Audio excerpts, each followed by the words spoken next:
I'm Dawn Montefusco, and this is Write Because It Matters. And today we have Sage Cohen. She's the author of the nonfiction books Writing the Life Poetic, The Productive Writer, and Fierce on the Page, and also the poetry collection Like the Heart, the World.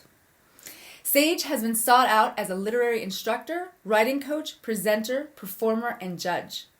She offers strategies and support for writers at pathofpossibility.com and for divorcing parents at radicaldivorce.com. Hi, Sage. Hi.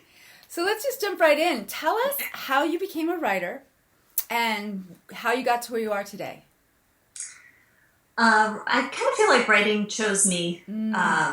It was my way of navigating experience and trying to translate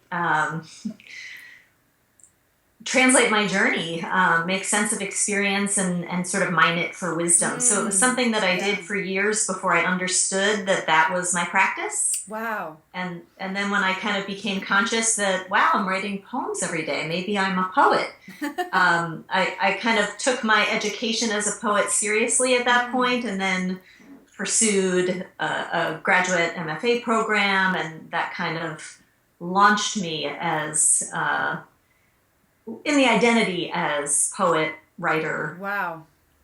Well, you were just writing in your, did the poetry just like come out of you when you were writing in your journals as a kid, or? Yeah, it was about age 13 or 14 that I was just, that was my place. My notebook was my place of reflection and contemplation.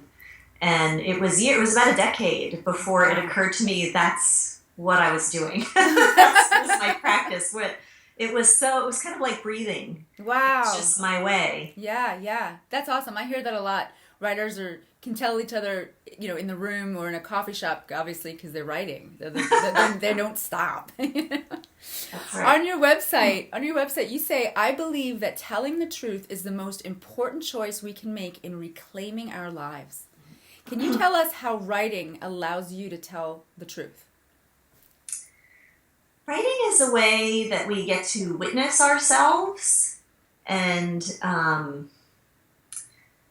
sort of give ourselves the best possible listening and reflection. And Flannery O'Connor has a famous quote where she says, "I write because I don't know what I think until I read what I say." Oh, that's right, yeah. And I kind of feel that way. A lot of times writing is the way that I take in what's happening, and when I see what's come through me on the page, it helps clarify my position or my feelings even.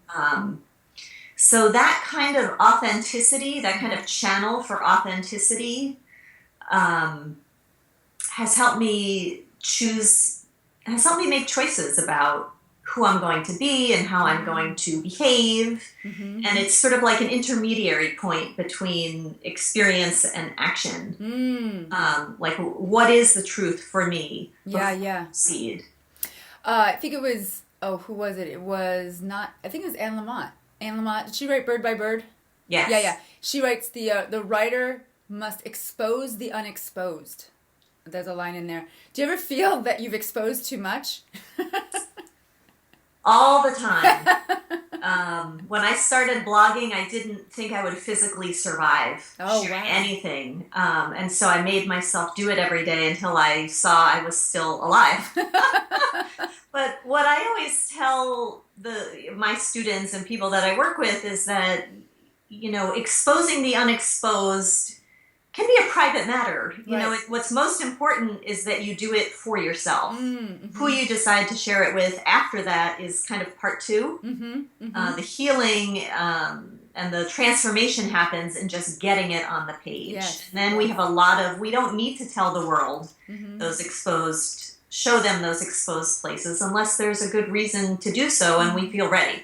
Got it. Nice. I love that. Why poetry? For you? It felt like a big enough canvas for me. That it was, what I love about poetry is it's something I can never solve. It's something I will spend the rest of my life kind of floundering around in. And that is really interesting to me. There is no right and wrong in poetry. There's just where am I going right now, and how can I find my way? What does this poem want? What is the opportunity right now in this moment, in this stanza, in this line? And so it's spacious enough and it's undefined enough that it's just endlessly interesting to me. And I love that. I think the irony is it's endlessly interesting to almost anyone, really, even if they make fun of you. Because I definitely, I went to school for fiction, my MFA in fiction, switched genres did nonfiction and poetry, and I made jokes like, oh, what am I going to be, a poet? And I would make fun of the poetry people. And the irony was that my poetry got published, and then I became more a poet. That's my predominant writing style. And I'm like, oh my gosh, this is not really happening, right? And then, but then when I did the research, I realized, I think David White talks about it very specifically. In grief, we have poetry. At weddings, we have poetry. In celebration, we have poetry. And God love David White, in corporate America, he brought poetry. Yeah. Can you talk a little bit about how poetry really does infuse just about everything, as far as I'm concerned? I don't know how you feel about that. I feel that way too. I feel like poetry is the most powerful medicine I have. It's alchemical. We take in a poem that someone else has written that is appropriate for that moment in time, and it changes how we see and experience that moment. There's a Jack Gilbert poem called Failing and Flying, in which he says, how can you call the marriage a failure? The marriage ended and he declares it a triumph. Oh, wow, that's and awesome. Poetry is the space that we move from failure to triumph in a handful of lines. Yes. And we take ourselves there, whether we've written it or we're reading it. And it's just, I have not experienced any other path that can create such immediate transformation. Agreed. I actually challenge people when they say, oh, I don't write poetry. Don't tell me that, because then I'm going to sit you down and show you that you do write poetry. Do you feel that way? Does someone ever come to you and say, oh, I'm not a poet? And then you go, actually, here's a couple of exercises. What do you think? And when they go, whoa, I didn't even think that this was allowed, kind of. Their thoughts were allowed in those ways. And I don't mean like dangerous thoughts. I mean just in the way they were formed on the page. Yeah. Do you run into that? I run it absolutely all the time. I mean, that was a big part for me of writing my book, Writing the Life Poetic, is that people have so much fear about poetry, and they feel it's not for them for all kinds of reasons. They're not smart enough. They're not interesting enough. They don't know how it works. They feel like they're an outsider and that it's not available to them. And so they're not willing to try. And it's hard to discover what's available to you if you're too scared to try. Well, I love what you say in the description of your book, Writing the Life Poetic. You say that the book puts poetry back into the hands of the people, not because they're aspiring to become the poet laureate of the United States, but because poetry is one of the great pleasures in life. And I cannot thank you enough for that quote. And that goes right into what we're saying. Yeah, be putting it back into the hands of the people. What happens when you do that? Have you seen the oh wow? I just taught a workshop last week in the Chinese Gardens here in Portland, and it was called Making the Crossing, and it was specifically for people in transition, and we're all in transition all the time. Agreed. We're all constantly changing. And I don't know who there identified as a poet when they walked in. There were a handful of people who just happened to be in the garden and wandered in and sat down.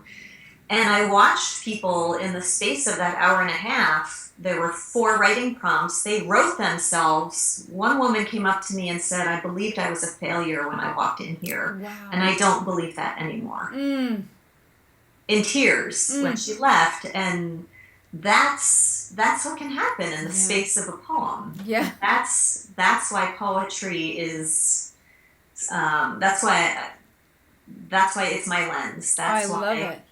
it's the path that I keep coming back to. That's fantastic. What a great story. That's awesome. Yeah. So let's jump in. Your new book, The Productive Writer, you say, the creative process can be treacherous.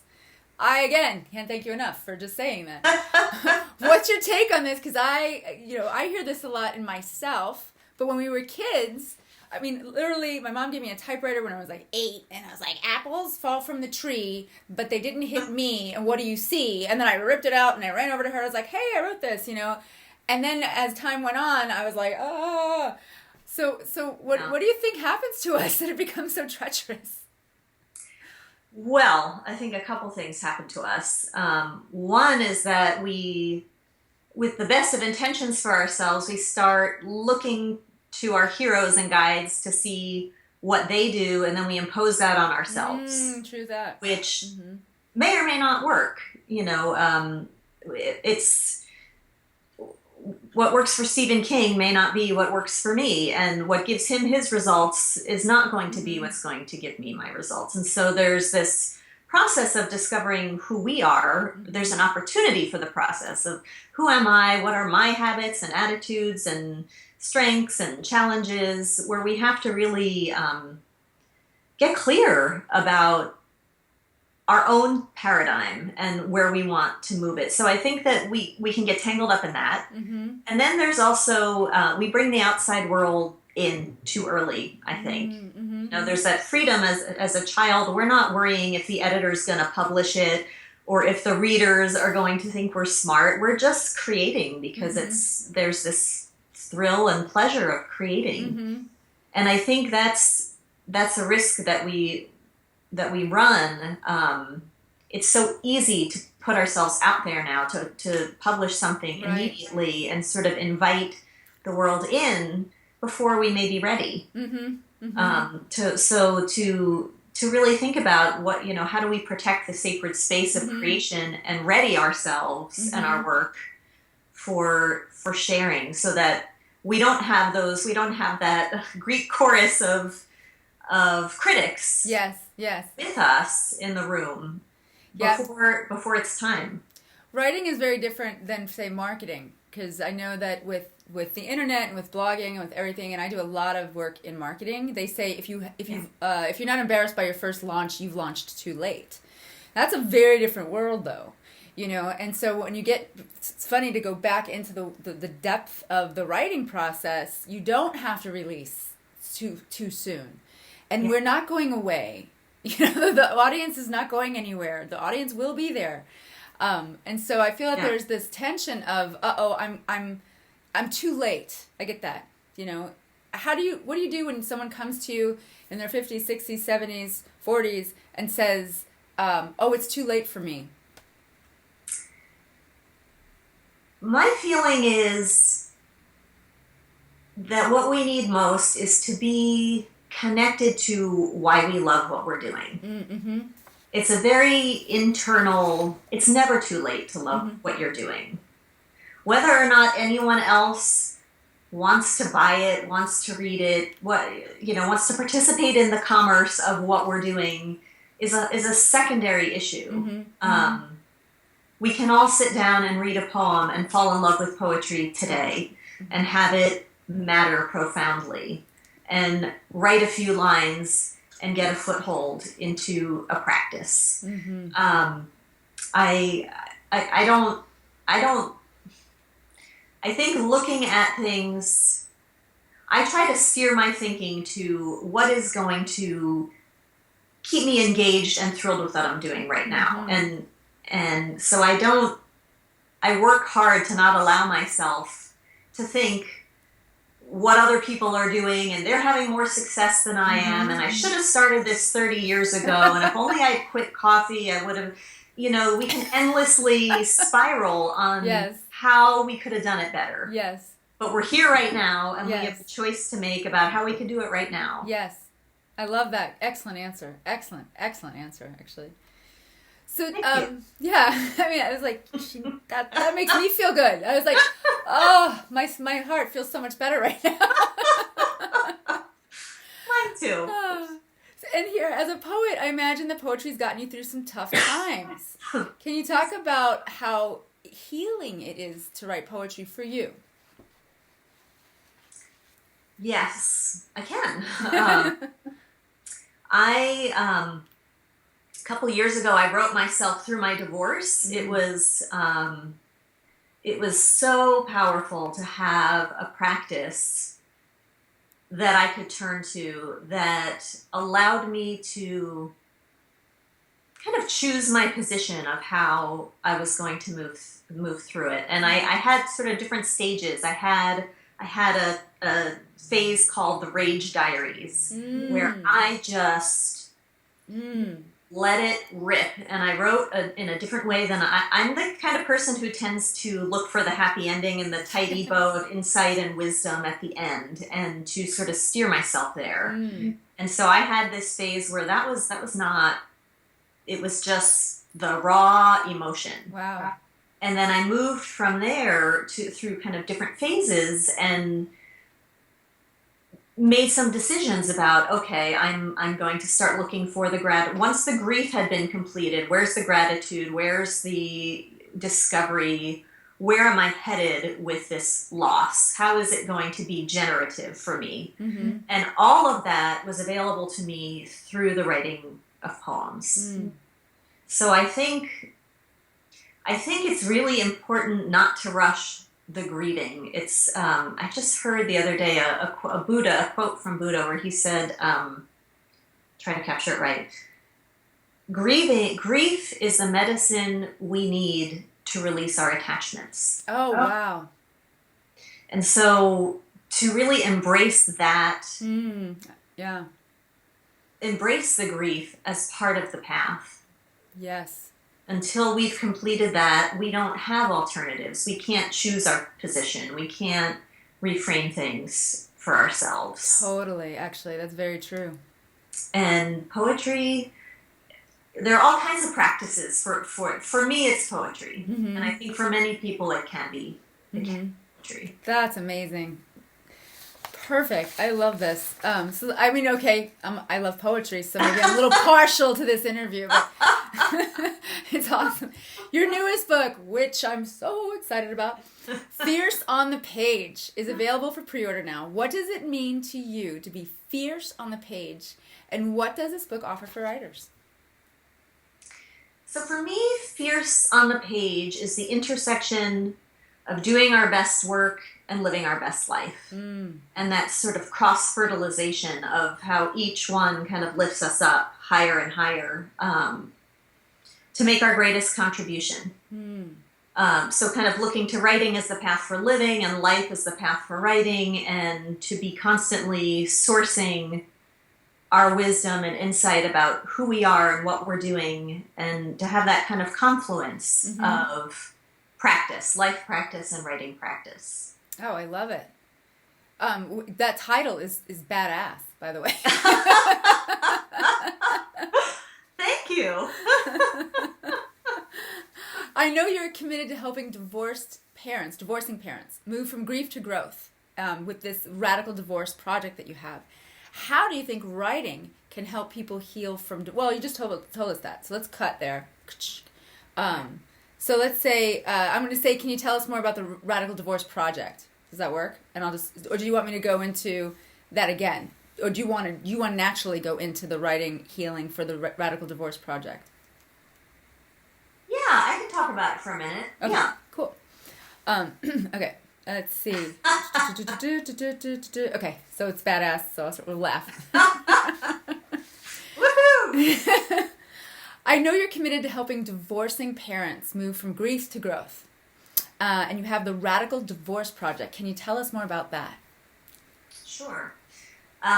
Yes. When so I was my divorce process began in 2010, and in 2011, when the divorce happened, I made a decision that this was going to be the healing opportunity of a lifetime. That I was going to sort of start at ground zero and look for opportunities to rebuild my life very intentionally from that place. And I developed all kinds of systems and strategies for kind of reorienting myself with my co-parent and rebuilding our family.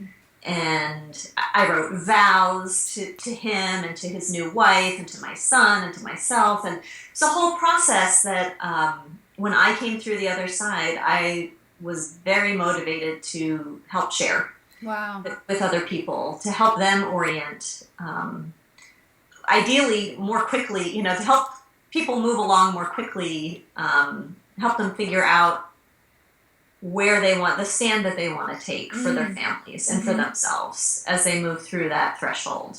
That's fun. And you use writing in that project as well. Yeah, I mean, my kind of tagline for myself, the distillation of what I believe, is that when you change your story, you change your life. And that we, especially when we're in difficult transitions like a divorce, we tend to hold on to these kind of victim-y stories. This happened to me, and that's what it is.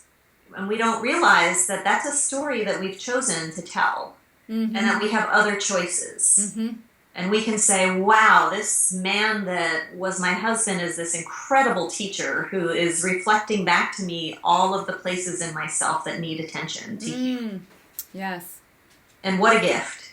Instead of, I could share with you the various other interpretations I've had along the way. And I just find them less and less true because I've chosen a new story and it steers me that way. And so I think when we remember that we are the authors of the story, that, we're not living in our lives, we're living in the stories that we tell. Wow.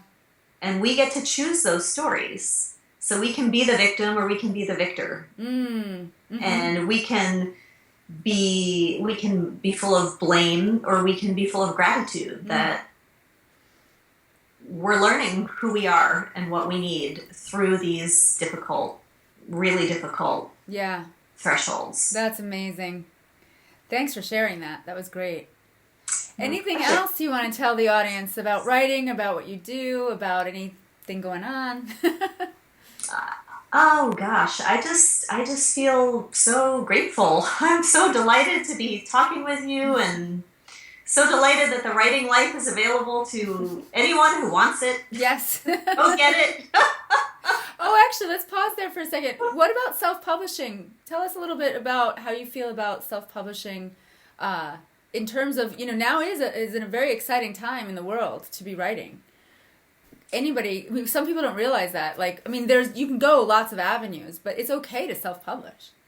Oh, absolutely. I think, and I get these questions a lot from people. Should I traditionally publish? Should I self-publish? And I think it really depends on what your objective is. Are you wanting, let's say it's a poetry collection, are you wanting to have something in hand next month to sell at your, at the readings you're going to be doing? Is it more important that you have some publisher kind of validate you because you want a university teaching job? What are, kind of understanding what your personal and professional goals are can really help shape the trajectory of publishing.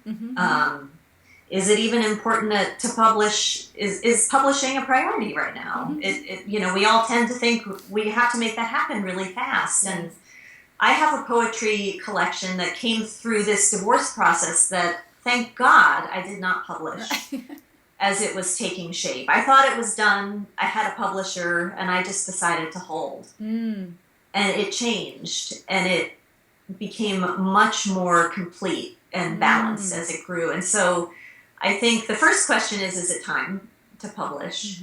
And then what am I wanting to accomplish with publication? How do I want it to serve me in my writing life and my life?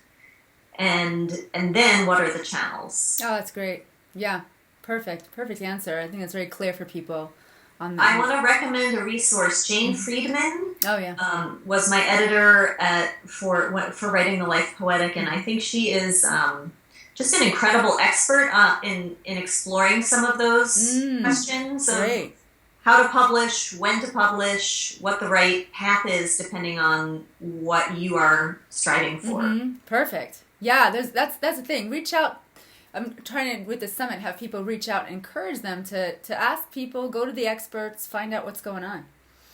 Well, finally, you have a great free gift to wrap up the summit with. Can you tell us about that? Yes. I would love to offer folks, I have a 20-page workbook. It's called Productivity Power Tools. And it's a range of exercises and really fun planning tools for kind of naming what your writing goals are and kind of mapping out how you're going to get there. And also tracking your successes along the way, and even engaging with and kind of talking yourself down from the cliff with fear. So you're kind of setting goals and tracking and following yourself from goal to success. Love it. And it's available at my website. It's pathofpossibility.com/powertools. Cool. And I'll have all the links on this page. So it'll be great. Perfect. Well, thanks so much, Sage. This has been such a pleasure. Thank you so much for having me. I really loved it. Oh, yeah. I can't wait till next time. I'm sure we'll do it again. Okay, bye. Bye-bye.